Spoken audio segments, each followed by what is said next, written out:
LSN news के साथ मैं हूं हुमैरा इकबाल। अब्दुर्रऊफ महर की ज़ेर सदारत इंसदाद स्मोक इक़दामात का जायज़ा के लिए ख़ुसूसी इजलास का इनेकाद।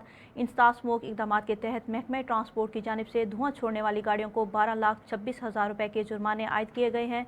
59 गाड़ियों को जब्त किया गया है। 590 गाड़ियों को जुर्माने आयद किए गए हैं और मजमूई तौर पर 2056 गाड़ियों की इंस्पेक्शन अमल में लाई गई है।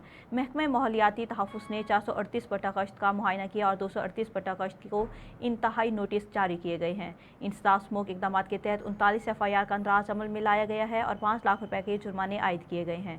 इसके साथ 2 FIR का भी अंदराज किया गया है। ज़िला लोधा के 112 इंडस्ट्रियल यूनिट्स का मुआयना किया गया है और खिलाफ वर्जी करने वाले 63 यूनिट्स को वार्निंग जारी की गई है। इजलास में additional deputy commissioner revenue Syed Waseem Hassan, assistant commissioners Atiqullah, Iram Shahzadi, Inam Sagir Bajwa समेत मुतल्लिका महकमों के अफसरान मौजूद थे। महकमा ट्रांसपोर्ट, महकमा इन्वायरमेंट प्रोटेक्शन, महकमा ज़राअत और महकमा इंडस्ट्री समेत दीगर महकमों के अफसरान की माहौलियाती आलूदगी और स्मोक का बायस बनने वाले अनासर के तदारुक के लिए कार्रवाइयों का जायज़ा लिया।